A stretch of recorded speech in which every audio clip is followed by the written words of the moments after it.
Guys, you need to stop taking pictures with your cell phones. I know you're going to say everyone is doing it, but that is not entirely true. And even if that were true, does that mean you have to do it?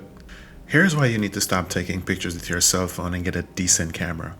See this picture right here? This was taken with my Android-based Samsung cell phone. Now, normally when you zoom in to get a close-up shot, the camera on your cell phone doesn't actually zoom in.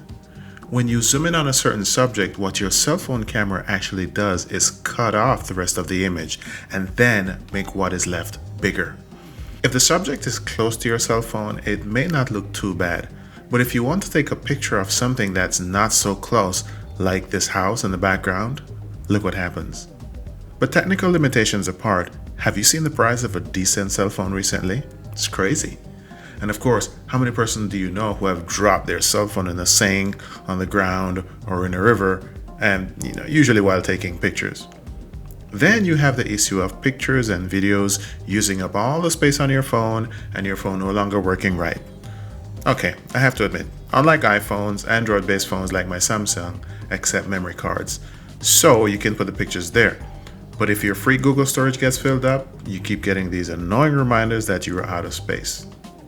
Now, some of you have reached out to me via social media to let me know that you have enjoyed my videos on the Nikon Coolpix P950, and for this reason you went out and bought your own.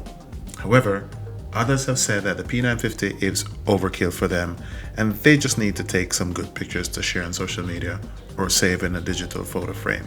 Okay, I hear you. But let me say this. Every household should have at least one decent camera and some extra batteries, especially for when you go on vacation. So I would recommend investing in a P950.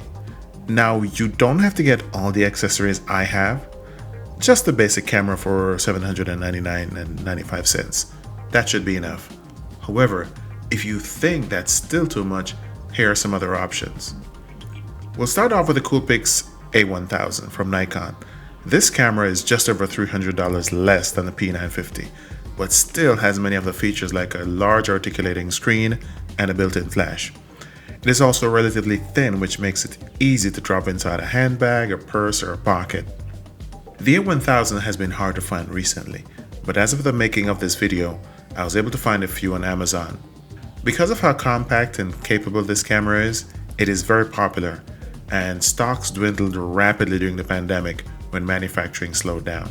If you can find the Nikon A1000, another camera with similar specs is the Panasonic's Lumix DC-ZS200D. However, the Panasonic costs more at almost $600. The screen does not articulate and the zoom is only 15x compared to 32x on the Nikon A1000. It does have a flash though.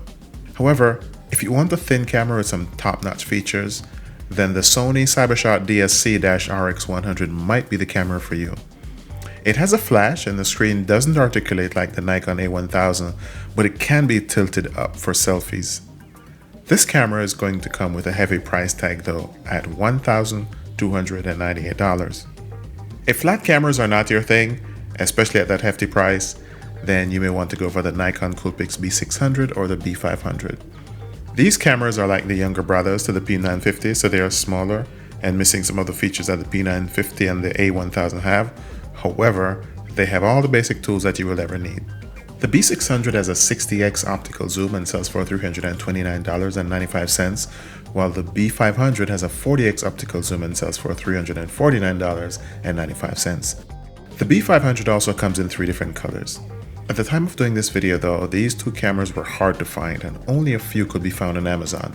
Unfortunately, Nikon released a statement in 2021 saying that they were discontinuing the B600 because of manufacturing supply issues. However, you might be able to find one used or refurbished on Amazon.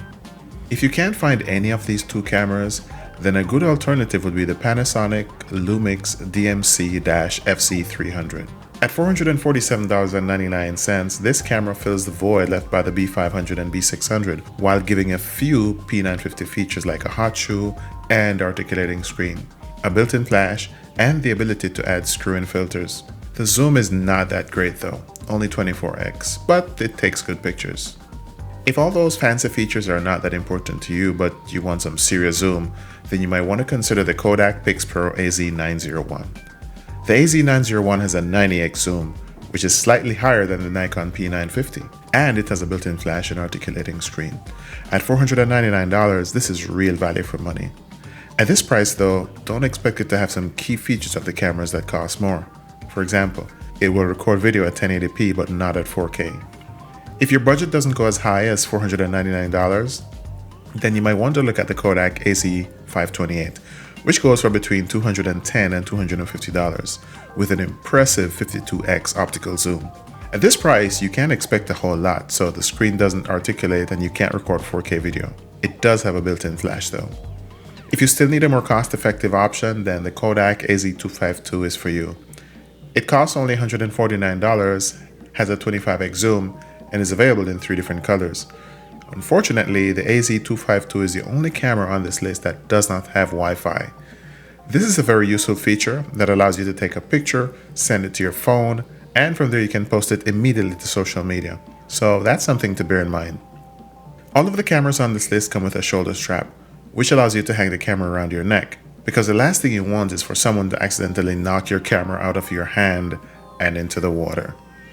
So that's it folks, these are your options for a decent point-and-shoot camera to take over from your cell phone. As always, I've provided links to all the cameras I mentioned in the description below. Before buying a camera though, look at the reviews and all the features and determine which camera will be the right fit for you.